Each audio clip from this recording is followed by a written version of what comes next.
वालेकुम फ्रेंड्स, ये किताब है तारीख़ इस्लाम की। और इस वीडियो में हम बात करेंगे हज़रत उमर रज़ियल्लाहु ताला अन्हु का अंदाज़ हुकूमत, उनकी हुकूमत का अंदाज़ क्या था, उनका किरदार क्या था, उनका तर्ज़ अमल क्या था। तो फिर चलिए स्टार्ट करते हैं। बहुत ही शॉर्ट में बहुत ही अच्छे तरीक़े से बहुत ही ब्यूटीफुली बयान किया गया है। तो चलिए यहाँ से स्टार्ट करते हैं। देखिए, रात का वक्त था। मदीने के मुज़ाफ़ात के एक ख़ेमा नशीन बदवी औरत चूल्हे के पास बैठी हंडियाँ पका रही थी। उसके बच्चे भूख के मारे बिलक बिलक कर रो रहे थे। एक राहगुज़र बच्चों के रोने की आवाज़ सुनकर उधर आया। पूछा, बच्चे क्यों रो रहे हैं? बूढ़ी औरत ने कहा कि भूखे हैं इसलिए रो रहे हैं। राहगुज़र ने पूछा कि तुम क्या पका रही हो? जवाब मिला कि बच्चों को बहलाने के लिए पानी चढ़ा रखा है। रो धोकर सो जाएंगे, मेरे पास है ही क्या जो उन्हें पका कर खिलाऊं। राहगुज़र उल्टे पांव फिरा। थोड़ी देर बाद वापस आया तो सामान्य खुराक की एक बोरी कंधे पर थी। उस शख्स ने बोरी में से कुछ गल्ला निकाला, हंडिया में दलिया पकाया और बच्चों को खिलाया। और जब बच्चे सैर होकर हंसने लगे तो वो शख्स वापस जाने के लिए उठा। बूढ़ी औरत ने दुआएं दी और कहा कि उमर रज़ियल्लाहु ताला अन्हु तो नालायक अमीर हैं, उसकी जगह तुम खलीफा होते तो मौजूद थे।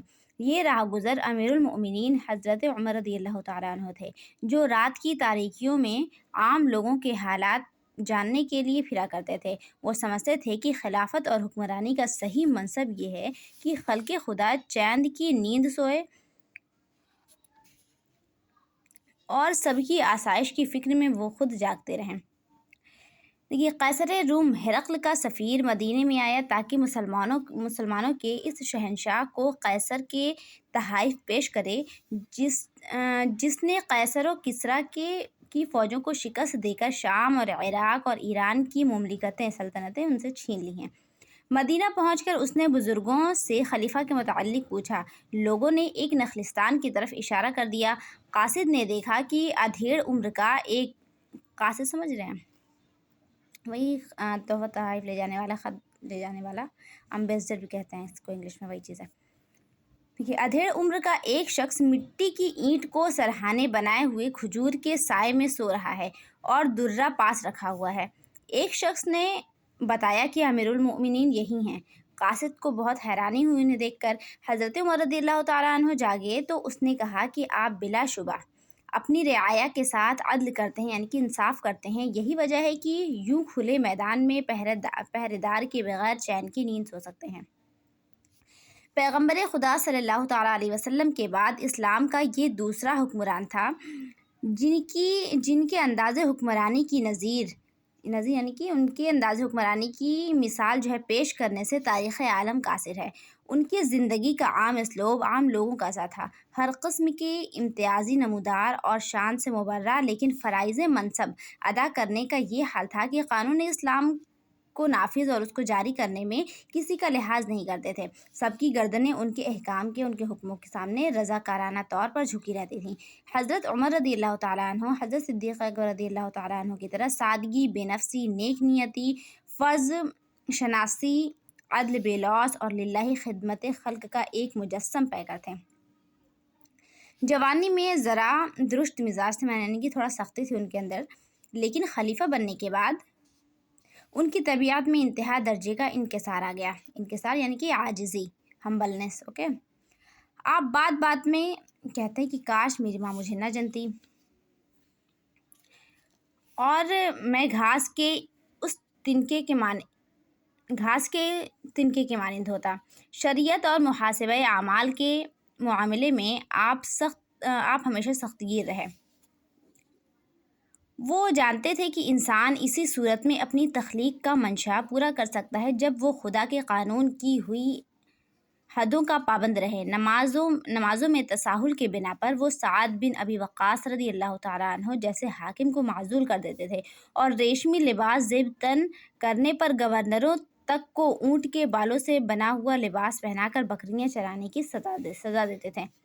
एक दफ़ा आपको रिपोर्ट मिली कि शाम की इस्लामी फ़ौज के बाज़ जवान लोग वहाँ के लोगों की देखा-देखी शराब पीने लगे हैं। आपने हुक्म भेजा कि उन सबको ताज़ियाने यानी कि कोड़े लगाए जाएँ। जिन पर जुर्म साबित था उन्हें ये सज़ा दी गई और जिन पर साबित ना था वो खुद आगे बढ़े, ताकि सज़ा पाकर वो अपना रूहों का तज़किया कर लें, अपनी रूहों को पाक कर लें। उमूर मोहतमिम में सहाबा इकराम रज़ियल्लाहु तआला अन्हुम से मशवरा लेने और आम लोगों को अपने अमाल के मुहासिबा का हक़ देने के मामले में आप हज़रत अबू बकर सिद्दीक़ रज़ियल्लाहु अन्हु के मसलक पर चलते रहे। आम लोग हक़ बात कहने में ज़र्रा भर भी झिझक से काम न लेते थे और हज़रत उमर रज़ियल्लाहु तआला अन्हु उसे पसंद फरमाते थे। देखिए, एक दफ़ा हज़रत उमर रज़ियल्लाहु तआला अन्हु खुतबा दे रहे थे। यमन के खराज यानी कि टैक्स से आई हुई चादरें चंद दिन पहले मुसलमानों पर फ़ी कस एक चादर के हिसाब से तक़सीम हो चुकी थी, यानी कि एक इंसान को एक ही चादर मिली थी, ठीक है, एक बंदे को।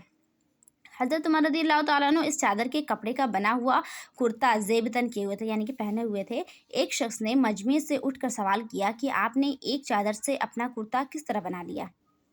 मेरा कुर्ता तो इससे ना बन सका। उनके कहने का ये मतलब था कि एक ही चादर से आपने मतलब कुर्ता तो नहीं बनवाया होगा, ज़ाहिर-सी बात है, मतलब आपने धांधली की यहाँ पर, यानी कि 2-2 चादर ले ली आपने। मतलब उनके पूछने का वही मतलब था कि आपने 2 चादर ली होगी, सबको एक-एक बाँटी है तभी तो फिर आपने अपना कुर्ता बना लिया।